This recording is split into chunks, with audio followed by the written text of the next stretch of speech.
ubwo ibintu bya social media nabihinduye kuko bamfunze. Oya. Jewe mbere yuko bamfunga ari kuwa gatanu nakoze inama n'umugore wanje. Nafashwe ari ku cyumweru. Kuwa gatanu nakoze inama n'umugore wanje n'umukobwa wanje mukuru.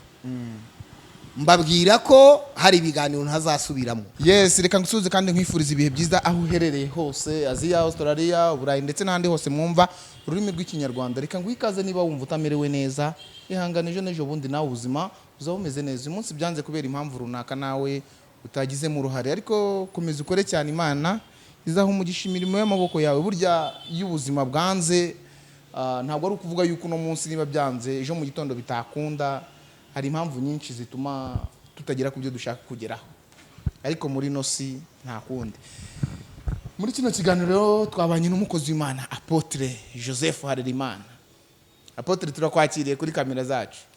Murakoze, nanjye ndabakiriye hano dukorera, kandi turakira n'inshuti zose abakurikira. Reka mwese tubashimire. Yego. Boss wari ukomeye cyane. Ndakomeye, ndashimira Imana. Nyuma y'ibibazo byinshi, nyuma y'umuyaga, nyuma ya bya bindi byose. Muri njye nararimbye ngo nyuma y'ibi hazaba umunezero gusa. Ibihe ducamo nibyo bitwereka ko dukunda Imana. Yego. Imana ntabwo itumenya mu bihe byiza, ahubwo itumenya mu bihe bibi. Y'Imana igukunda rero ishaka kugukuramo ikintu gikomeye, kunyuza mu bikomeye. Fera beto niyo bacuramo umuhoro. Yego. Niyo bacuramo urukero. Ariko ibyo byose kugira ngo ugere ku cyuma ushaka gucura ugomba kuba ufite umuriro. Yego. Abonye umuriro n'umuvuba uratwika, cyuma bagishyira mu makara, hanyuma bakazana umuvuba kigashyuha kigatukura, akavuguta kigatukura. Iyo kimaze gutukura rero no gushyuha, nagira ngo nkubwire ngo umucuzi agikoramo icyo ashaka gukora. Yego. Ubu ushatse kuvuga ko Imana nawe yari irakuvuba. Imana rero ishaka kugeza umukristo ayishaka, imunyuza mu muriro, wa muriro w'ibibazo, ikabanza ikareba yuko koko ashyitse akwiriye. Imukura mu muriro imuhinduye uwishaka kwabawe.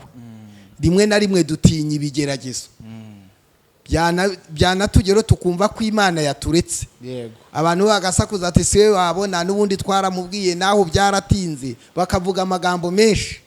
Ariko Imana ibiducungira hafi kugira ngo muri wa muriro idukure mw'iki ishaka ko tubacyo. Yego. Rimwe na rimwe turwanira gukora iby'Imana idashaka ko dukora, tukanarwanira icyubahiro Imana idashaka ko tubamo. Yego. Ariko Imana yo izibidukwiriye. Iyo umubyeyi agiye avuye mu rugo, umwana amubwiye ati nzanire amandazi, nzanire biswi, nzanire bombo, agatanga komande y'ibyo akeneye. Ariko umubyeyi we yatashye avuga ati biswi nyinshi hari ibyo zakangije, bombo zangiza amenyo. Yego. Bata ahubwo reka mushyire umukati. Yego. Kuko umwana yabuze biswi, akabura bombo na shokora, akabona umukati, mbere na mbere haboneka umukati imbere y'ibyo.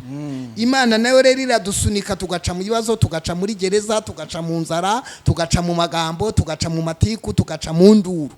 Ariko iyo tuvuye hahandi tukamenya neza ko aho turi ko turi kumwe n'Imana. Imana ihadukoresha iby'ubutwari, tunahava dufite ubuhamya bwo gukomeza abandi, kandi tubaye ibikoresho byiza bizima, haleluya, byo gukoreshwa imirimo y'icyubahiro. Imana rero yabanye nanjye kuko yambwiye ko izabana nanjye ahantu hose. Aposo, uburya ubuzima tubayemo n'ubuzima buba bugoye. Wagiye ukoresha ijambo kwizera. Ese wowe igihe wari uri hari ahantu wizeraga yuko koko hari igihe kizagera nawe ukongera ukagaruka mu buzima busanzwe? Hoya, ibyo ni ibisanzwe kuko umunyarwanda wese yakagombye kubaza amategeko. Dushaka kuba tutazi amategeko, ariko hari ibyo tugiye tuzi. Tuzi ko hari ya mwigororo hari abantu baba bafunze burundu kubw'ibyaha bakoze. Hari abakatirwa imyaka 25. iyo rero ubugenzacyaha bugufashe bunakubwira icyo itegeko riteganya bavuga ngo iki cyaha giteganwa yuko nikiguhama uzafunga umwaka cyangwa se uzafunga imyaka 10 cyangwa imyaka 20 cyangwa se kuzagitsinda. Ibyo bitaranabiteganya n'umutima ubukubwira kw'ibyo ufungiye ari ukuri cyangwa ko birimo akarengane. Ibyo rero ntabwo wakwirirwa utekereza ngo ubutekereza iki. Hariya natekerezaga ko ndi umukozi w'Imana, ngatekereza ko Imana ihanzanye kugira ngo mbwirize ubutumwa. Wabireberaga mu ndorerwamo y'ubutumwa? Oya, ntabwo nabireberaga nk'ikibazo. Ntabwo nabireberaga, nirinze kubirebera kubiha umwanya ngo mbiha umwanya ko ari abangambaniye, mbiha umwanya yuko ari ibigeragezo byakomotse kuri Satani, mbiha umwanya yuko ntazavamo. Je naravuze ngo ni umwanya Imana iciye wo gusenga no kubwiriza ubutumwa bwiza bari mu nzu y'imbohe no kwisuzuma no kugira ibintu mpindura. Ibyo bikorwa byarakozwe byo kubwiriza bari mu nzu y'imbohe kugira ubahumurize wereke yuko nubwo bari hariya ariko Kristo agishoboye byose. Ni nazo nshingano z'umukozi w'Imana. Ntabwo ndi umukozi w'Imana kuko nicaye muri V8. Ntabwo ndi umukozi w'Imana kuko mfite amafaranga kuri konti. Si ndi umukozi w'Imana kuko mfite amakoti 3. Ndi umukozi w'Imana nambaye ikote rimwe. Ndi umukozi w'Imana ntajyo mfite. Ndi umukozi w'Imana mfite amafaranga. Ndi umukozi w'Imana abantu bankunda. Ndi umukozi w'Imana abantu bambugiriza induru. Ndi umukozi w'Imana abantu babyemera. Ndi n'umukozi w'Imana abantu batabyemera. Iyo wamenye Kristo neza rero nta ubutaka bwose bagutayeho. Isi bigukeneye n'abantu baba bagukeneye n'Imana ibikeneye kumenya ahubwo ko naguhamagaye. Ahubwo je naravuze ngo Imana yimbonye ndano ndi kubwiriza ubutumwa mpagaze imbere y'abantu ndi kubarambika ibiganza bari kwihana bigenda gute? Abari inyuma y'igipangu baravuga ati yongwa ararushya arapfuye, ariko mwijwe baravuga ati umwana wanje ari gukora ibimukwiriye, ati ibi nibyo nishimira. Ibyishimo ijuru ryari rifite nicaye kuri YouTube ndi muri papa nshwana na babandi urwanga rwandenze ndi kuvuga. Ntabwo ari byo bitandukanye n'ibyishimo Imana yari ifite imbonye muri gereza ndi kubwiriza ubutumwa bwiza bigana. Imana yari kukubonaho nko mu isura ishaka, ariko reka mu isura ishaka ubivuze neza. Ariko hari misiyo wararahiye kuba Apotre cyangwa Bishop, hakaba hari misiyo wajyamo ukararaho udashaka ukarya ibyo udashaka bakagufungirana ahantu, ariko buri kwezi ukabatiza abantu 500. Ubwo Imana yabuhombye. Uzi neza umuhamagara cyari wakwemera kuba naho kubwa Yesu buriye wamenye kubwiriza umunyabyaha umwe. Ushobora no kwemera kuba muri gereza kugira ngo uhindure gereza ihinduka abakristo. Imana icyo yakugiriye Apotre niyo ndahiro twarahiye. Ega n'indahiro hari igihe dukurikirana. Ngewe ndahiye imbere y'Imana ishobora byose ko nzabwiriza ubutumwa bwiza ku manywa na nijoro, mu mvura no mu zuba, mu byago no mu makuba, ahantu heza na habi, mu butayu no mu mvura. Nzarinda itorero n'indahiro ni page 3. Imwe iriya nimwe muri page. Iriya rero ni imwe mu ndahiro narahiye ko nzabwiriza ubutumwa bwiza mu gihe cy'imvura, mu bukene, mu byago, mu mubabaro no mu byishimo. Narindi gusohoza indahiro narahiye. Ariko iyo ndahiro kugira ngo nyigereho njye kuyisohoza byanyuze muri ribu, binyura mu mapingu, binyura mu makosa atandukanye, binyura mu byaha nshinjwa, binyura mu ntege nkeya, binyura mu mbaraga, binyura mu itangazamakuru, birahitinga nibonayo. Imana rero ntiyahombye. Ni nayo mpamvu nahavuye nta muntu dufitanye beef. Nafitanye beef n'abamfunze, nafitanye beef n'amategeko, nafitanye beef n'abanyamakuru bansebeje, nafitanye beef n'abakoze inkuru zinsebya kandi batazi ibihe ndimo, nafitanye beef n'abataransuye, abafashe kamera bakagira ubwo bajya kuzitera imbere y'umuryango iwanjye, umugore akarinda kwimuka ahunga kamera. Nahavuye ntawe dufitanye beef kuko nzi neza ko aho nabaye nabwirije ubutumwa bwiza abantu bakihana. Amina. N'uyu munsi nayiwe nakira amatelefone y'abafungurwa baturiye he mubyeyi, ibyo wahanuye birasohoye. Harabo wahanuriye yuko nabo bagiye gusohoka. Guhanura abahanuzi bariho. Ikibazo dufite nababirata, nababyiyitirira, nababipanga kugira ngo babihanure. tuzi ko Imana ivuga kandi ivugira mu bantu. Apotre nk'umukozi w'Imana urimo urabibona n'ubundi nibyo birimo birasirikira muri no minsi ya none aho abantu batangiye kuvuga ati bari abapotere bari abapasteri nibajyana ibintu byabo n'ubundi twarabihaze n'abeskoro kuko ibintu turi kubona yuko nabo barabibona yuko ari ibipangano uri kubibona gute nk'umukozi w'Imana? Je ntabwo nkireba social media. Nukuri wagiye inyuma y'icyo kibuga burundu? Jewe ntabwo ndeba ibiganiro bya social media. Ibyo by'abahanura n'ababeshyiranya n'abapanga simbizi. Kuko jewe ntabwo nareba ubusutwa, navuye mu busutwa. Hari ibiganiro biba birimo ubusutwa ubona cyane cyane bimwe abantu bitwa abakozi b'Imana, bitwa abahanuzi, bitwa abande pastor, bitwa aba evangeliste, bitwa abahanuzi, ntazongera kureba. Jewe mfite ibiganiro ndeba twari tuzi ko ugarutse wongera ukaduha no mbonye nkurikirana ibiganiro abashumba bamwe bavuze nzi bafite ubuhamya n'amatorero yego nkakurikirana abantu nzi batarangirika ibintu rero by'abantu bamaze kwangirika muri society je ntabwo nabyumva barimo kandi turi kumwe nabo barahari abo rero nta nuzantunga mikoro yiwe nta nuwo tuzicarana oya kugeza kakanya haramwe mu imigani y'abanyarwanda yabango wicarana n'imbwa ikagusiga haramwe mu macano Apotre yamaze yo wicaranye n'abacuruza amakara bagusiga amakara iyo wicaranye n'amabanda kwigisha iby'ububandi iyo wicaranye n'abanyamoko bakwigisha iby'amoko iyo wicaranye n'abayisikoro n'abatekinisiye n'abakora ayo madiru barakwanduza ngewe rero ngarutse mu Mana nkijijwe amina mvuye muri gereza nkijijwe mvuye muri gereza nejejwe mvuye muri gereza ngiye gutangira itorero ndangira abantu aho basengera mu matorero hatandukanye mvuye muri gereza mfite inkovu za Kristo muri gereza twatanze igaburo ryera muri gereza twimisa abashumba muri gereza twarabatije muri gereza narindi imbere y'abantu 10,000 nabingahe mbwira Yesu ntabwo nkeneye rero kugaruka kwambara ikote ry'impaka ntabwo ndi umusesenguzi no ntabwo ndi umusesenguzi ahubwo ndi umunyamasengesho nimenya pastor wakoze ibyaha ntabwo nzaza kumusesengura ahubwo nzajya mu butayu kumusengera kuko iyo dupfushije turarira ntabwo gukora amakosa nzamuhamagara mubwire ngo ibyo byararangiye mwibutse n'amategeko ko bazamufunga kuko rimwe na rimwe ibintu byirirwa muri social media bihana n'amategeko abantu ntibabizi ntabwo nzongera kuza muri icyo kibuga kugira ngo nirinde ndinde itorero Horebu ndinde abana banje kuko mfite inkumi zimaze gukura ndinde umugore wanje ndinde ibigo nyoboye ndinde umuhamagaro wanje ndinde n'ubuhamya bwanje natangaje rero yuko jewe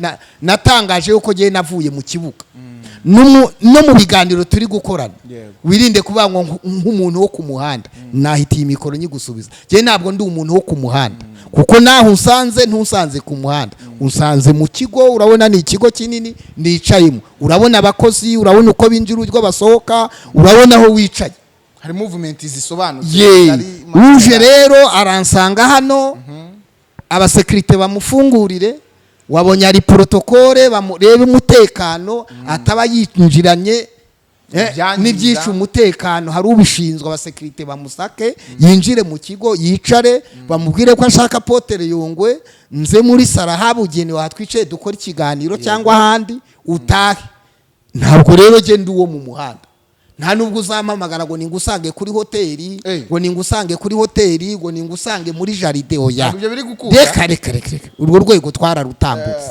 Apotre kuki tugomba kurutambuka nuko twatangiye mu kibuga tuvuga Imana biza kurangira impusha ndashaka gufata icyo Kristo yankuye ndavuga ngo nubwo uruhu rwanjye rwabura nkaca mu bigeragezo bikomeye sinzikuraho kuba inyangamugayo abantu rero batambonye nk'inyangamugayo ibya kera boye kubyibuka abantu bambonye mu muhanda papa ntabwo ngibyatura byararangiye abantu bambonye mu mpaka sinyiri mu muntu w'imaka ndi umubwiriza butumwa mbere na mbere y'amafaranga mbere na mbere Imana mbere na mbere y'icyubahiro mbere na mbere Imana mbere na mbere yo gukomera mbere na mbere ubugingo mbere na mbere ijuru kuko icyatumye umwana w'Imana aza ni ukugira ngo abambwe babone ubugingo ntabwo ari ukugira ngo babone amafaranga imodoka nziza twarazitunze nyeka neza ko ndi umwe mu bapasitoro muri uyu mujyi mwabonye batwara imodoka nziza sibyo mwarazibonye igihugu kiracanganyikirwa imyambaro nagize ahitwa mu Rwambariro nambara imyenda ngura imyenda imbuga zirasakuza ngo niyo nkodesha ariko si uko ya makote nkiyambara ubu koko ndacyayakodesha sibyo indege narazuriye mwambonye mu migabane itandukanye none se ibindi mushaka niki Yongwe TV murayireba Imana yaramamagaye mwana koze ibiganiro mutubwo Yongwe afunzwe televiziyo iramarakabi nabivuze ko ngo yavuye ku izabaho kugeza ku buzukuru banjye niba umuntu agomba gutinda kaza akavuga kanataka n'ikiguyobora kanataka n'abakozi akanataka n'umugore kandi yitwa mwene so hari abantu batakiri bene data rero kuko nabonye ari amabandi abandi ari abagome abandi ari amasarigoma abandi ari abagambanyi abandi baguta mu mutego kandi birabagwa mwene so nagira ibyago umusengere wibabarane nawe ibyo rero byatumye tuba ngo ninde muntu dushobora gukora umunyamakuru uzaza akeneye ikiganiro tuzavuga ntabwo azambaza impaka zo mu muhanda ntabwo azambaza ibyo abantu bavuze azambaza ibyo ashaka byo kumbaza nkanjye mbimusobanurire aha niho natangaje ko umunyamakuru ku kinyamakuru cye cyangwa umuhanuzi cyangwa umupasiteri uzanzana muri social media akaza kunsebya nkasanga ibyo bintu bikoze icyaha naravuze ngo nzamujyana muri RIB nitamfasha nzaregera urukiko rwisumbuye nirutamfasha nzajya mu rukiko rwa Afurika kubera iki nanjye icyo gihe nzaba mbonye umuvugabutumwa ujya kuyobora itorero nasize IMAGERAGERE mu gipangu nzaba uwo muhanuzi uza guhanura amafuti kuri Yongwe yahanuye amafuti ku kihugu igihugu nticyamufata ahanura amafuti mu bantu baramwihorera araza ahanura usenya abantu baramureka akora harya mu bihago naga akora udutwiko tw'ubuhanuzi apanga baramureka njewe rero kuko nabonye ahantu hakeneye umuhanuzi nkabona n'ahantu hakeneye umuvugabutumwa umuntu nahava imyumvire n'ibitekerezo n'ubwibone byagabanutse byahinduye uwo muntu nzamufasha nzamwitendekaho mufashe RIB mufashe na parike ajye IMAGERAGERE nahamara 5 nkayo nahamaze azaza yagabanyije ibigambo kandi azaza atongera kubeshyera Imana ngo iravuze azaza atagisebanya azaza bati Imana nunkura nzahinduka kandi nagera mu rupango bazamubwira ko Yongwe yasangiraga biswi n'abantu bose bazamubwira ko amata banzaniraga twayasangiraga n'igihodi cyose bazamubwira urwo natumaga bureba nk'abantu bashonje bazamubwira uburyo ipura yanjye nasangiraga n'abafite ibibazo bitandukanye bazamubwira ko Yongwe yakoze ibiterane akabatiza abantu nataha igipangu cyose gigasakuza kuko kibuza umuhanuzi kibuza umuvugabutumwa aho rero nagaruka azumva ubuhamya bwa Yongwe muri gereza nagaruka ntazagaruka aze yarahindutse ibyo rero uzabikora sha nabivugiye IMAGERAGERE ngisohoka hano ndongera ndabivuga igihe impamvu ni iyihe nyuma ho mvugiye ibi nabonye abantu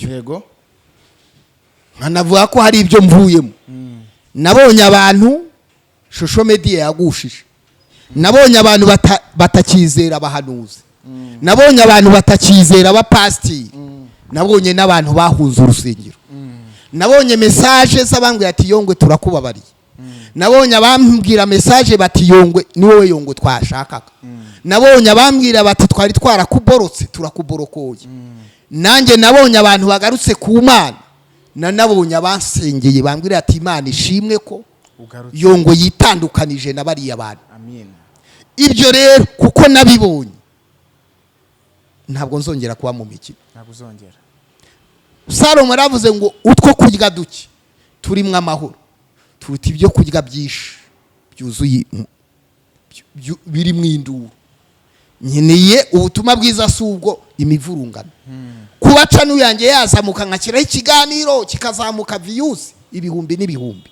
kikinjiza $100 $100 nta 20-50 nta kuriye kumpindura umupagani ngo nice ubuhamya ntukisha Imana nubwo yabiki muri 108 bamuhaye ibiguzi byose ngo yihakana Imana ari umukobwa w'umwami bango genda umukristo ku kintu cyose ndamaramaje mu rugendo rwanjye yego maze nintumbirwa ngiye gupfa nzabona ibyishimo nta mikino rero ihari ubwo rero nta mikino ihari abantu ntibagomba gukina. Apotre uri mu rukiko wagomeje ugaragaza yuko usaba kuba wowe wajya hanze ukajya guhindura imvugo zawe. Ubwo ibintu bya social media nabihinduye kuko bamfunze. Oya. Jewe mbere yuko bamfunga ari kuwa gatanu nakoze inama n'umugore wanjye nafashwe ari ku cyumweru kuwa gatanu nakoze inama n'umugore wanjye n'umukobwa wanjye mukuru mbabwira ko hari ibiganiro ntazasubiramo tunabwira ko televiziyo kuko dufite umuyobozi wa televiziyo ko diregiteri wa televiziyo agomba gukurikirana ibikorwa n'umukobwa wanjye Sandra tugabana imirimo tukora inama n'abakozi ndababwira ntigiye kuva ku wa mbere nzatangira gahunda z'ivugabutumwa no kubaka amatorero yahuriye buri cace no gukusanya inama bamfata ku cyumweru aho ntabwo ari bya bindi byuko Imana n'ubundi yakuvugiraga ikagukoramo hari yashize iminsi madame arose inzozi hanyuma nanjye hari yashize iminsi Imana ivuganye nanjye ndahano ku musozi ndi gusenga imbwira ko ibyo ndimo mbivamo kuko bigusha abantu ibintu bya social media imbwira ko yamamagariye kubwiriza ubutumwa bwiza inambwira ko ngiye kuvuga ubutumwa bukomeye ahantu wakomeye ariko ko nzahava mfite ububyutse kandi Imana igiye guhembura amatorero ya Horebu nari mfite amakuru kugera hariya rero nta cyagutunguye nta cyantunguye ahubwo mpageze nyine urababara ukibaza ibibaye ubabazwa n'imishinga nari mfite ubwoba bw'iki kigo nari mfite ubwoba bwa Karuvari Limited n'indi company yanjye nari mfite ubwoba bw'abana banjye ngomba kubamo no gufungwa narabitinyaga nta utabitinya kuko nawe uragambwira Imana ngo Mana uzandinde kurwara ubundi yo nasara nabwira Imana uzandinde kurara ntanwe icyayi kuko nkunda icyayi nkunda ikawa uzandinde gufungwa uzandinde je n'umuryango wanjye kurwara kuko urabona mfite abana bakuru ariko nta mwana wanjye n'umurarwara kereka njine na grippe nta mwana turajya kuvuza indwara iyo ari yo yose kereka njine mama abagurira njine na grippe n'udukorora tw'abana kudukorora Imana icyo gihe tugiye kubyara twari dukenye Imana irambira ngo izankuriza abana bose nzabyara izabarinda kurwara yego iranambira ngo Imana izandinda kujya mu nzu y'imbohe ngiye gufungwa rero icyo gihe muri izo nzozi madamu yarose ijwi ryaramubwiye ngo ryamubwiye ko nzahagera ariko ntazahatinda amina Imana yari yambwiye ko nzagera muri gereza ariko ntazahatinda yego ubugezeyo ndahagera mpageze rero nakoze umurimo urangiye nta ibyo warumbajije ntabwo yari amatakira ngo oya ahubwo nabonye ko ari bikwiriye kuko nubundi wari ufite yerekwa hari ibyo tutemeranwaga nubundi oya numvaga ko ibyari byo byose hari ibintu ngomba guhindura kugira ngo nubake ibindi abantu bitegeki kandi njya no muri social media ntabwo ari ibyantunguye oya ntabwo njya nkora ibintu byantunguye naravuze ngo njyewe ngiye muri social media kandi nzavuga isi yose inyumve naravuze rero isi yarakumvishe isi iranyumva ibiti biranyumva iburu biranyumva unuka arantuka ukora commentaire arayikora uwandika message arayikora umuyobozi aranyumva umusivili aranyumva umusirikare aranyumva naravuze muri social media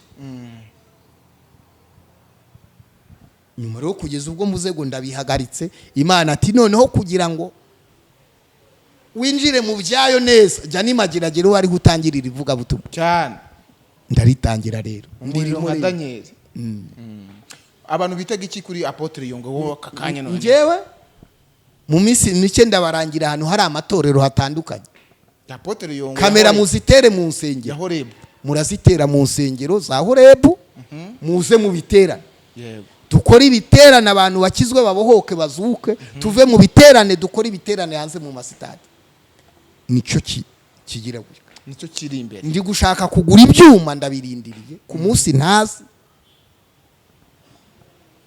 Imana izampa amafaranga ngura ibyuma bimwe bita umutingi tubona bano bikora mu biterane mpuzamahanga mu bibuga no mu masitade nibyo niteguye gukora ibiterane kandi mu gihugu cyacu kirimo amahoro kirimo umutekano nta wambujije kubwiriza nta n'imiziro mfite imbuza kubwiriza cyane cyane ko numva ibyo mvuga bindimo nzanasa n'ubutumwa mvuga urumva ko kandi kubwiriza Paulo anavuga ngo nimugere ikirenge mu cyanjye kuko nkigera mu cya Kristo amina ese ndamutse ndi kubwira ngo nimugere ikirenge mu cyanjye ni munyigireho ndi sadef nta defo mfite ni munyigireho hari umugabo ashaje ageze mu myaka 85 Karebu yavuze ngo muri mwebwe umuntu nagurishije indogobe cyangwa uwo nibye cyangwa natwaye isambuye nazande abure numwe hari Imana yitegereje Natanayeli yavuga ngo mwabonye umugabo udafite uburiganya Imana ibwira Yubu ngo Imana ibwira Satani asabye Yubu yamubwira ngo Yubu wamutwara byose ariko ku Mana ntiwamunkuraho nkeneye ko abanyarwanda bicara bakavuga ati ati Yongwe ni umupastor mwiza ufite ubwamye imbere y'Imana n'abantu amina si ibyo byahagaritse gusa n'ingendo narazihagaritse kera nirirwaga mu mujyi nkirirwa ku mahoteli njyanywa ntembera ibyo byararangiye no gahunda zanjye ni ukuza mu kazi nkava mu kazi mfite ahantu nyura ngasenga nkihererana n'Imana ngasenga ngatanga sangira n'abana banjye mukanaganira no tukaganira ikindi nagabanyije ubwibone n'ubwirasi n'inshuti zitagize oya n'ubwibone narabugabanyije nta hiti ubu nshishijwe bugufi Apotre w'amasaha heze oya ndi umuntu ushobora kugenda na moto ndi umuntu ushobora kugenda n'agatagisi vatiri cyangwa akamodoka koroheje cyangwa kinini ndi umuntu uboneka ku muntu wese ushaka noneho rero ngiye no kujya mbabwira abantu ni kuwa mbere no kuwa kangahe nakira abantu ni mu rusengero runuru muri iyi ntara nakira abantu uyu munsi nanone mu kuko ntabwo nzakora urusengero ntabwo nshaka gukora urusengero mu ntara imwe oya mu mujyi wa Kigali abantu bankeneye enye n'umujyi wa Kigali mu mujyi wa Kigali abantu bankeneye mbakira ku munsi n'uyu ku rusengero rwa Horebahana iburasirazuba abantu bankeneye mbakira ku munsi n'uyu mu rusengero hana hanyuma kandi uwo munsi hakaba ari n'amasengesho na deliverance hanyuma mu iburasirazuba nibyo nshaka kubaka ni sawa cyane kandi byaratangiye ubu ngiye gutangira kubitangaza mu minsi mike nibyo turi kubaka nta mwanya mfite wo gupfusha ubusa nabonye ku isi dasakaye icyubahiro kitubatswe ku Mana kiramanuka kikitura hasi ariko icyubatswe ku Mana kirakomeye mushakisha uburyo mwamenye ibyo umwami Imana ashima ibyo umwami Imana ashima dushakisha ni ibihe ni ibihe Apostle reka tugane ku musozo w'ikiganiro cyacu ariko hari abantu baba bakeneye kumva isengesho ry'umushumba muri rusange ntabwo twamentioninga ngo abarwaye cyangwa bafite ibibazo runaka ni isengesho muri rusange dusenga Imana Nyagasani Imana iri mu ijuru turagushimira imbaraga zawe zikomeye turagusaba umutima wo kubaha Imana turagusaba kugendera mu mugambi wawe no mu bushake bwawe Haleluya amina turahamagaye imbaraga z'Imana zikora imirimo zikora ibitangaza zikingura inzugi turagusaba kukubaha kuko kubaha Imana yo gufatanyijwe no kugira umutima unyuzwe bivamo inyungu nyinshi tukubise hasi imbaraga za Satani tukubise hasi imbaraga z'abadayimoni lapin in holy God dukinguye ikirere Imana irashoboye n'ukuri Imana iteye ubwoba mu bihe byose Imana ifite ububasha ku bintu n'abantu twatuye ku Imana ishoboye twatuye ku Imana iteye ubwoba dusengeye abantu bose bene data kugira ngo buri muntu wese yikosora amenye icyo Imana imushakaho abaguye babyuke abari mu kavuyo bave mu kavuyo abari kwica ubutumwa b'abanyempano bibuka aho baguye bakagwa bihane bamenye ko Yesu Kristo aje kuza agiye kuza gutwara itorero dusengeye abagushijwe n'ibintu bitandukanye ubabyutse ubakomeze ubakuze ubahe ubwenge bwo gutandukanya ibibi n'ibyiza ubashoze gukora iby'imbaraga n'iby'ubutwari umugisha umuntu wese usumva iki kiganiro mu izina rya Yesu amen amen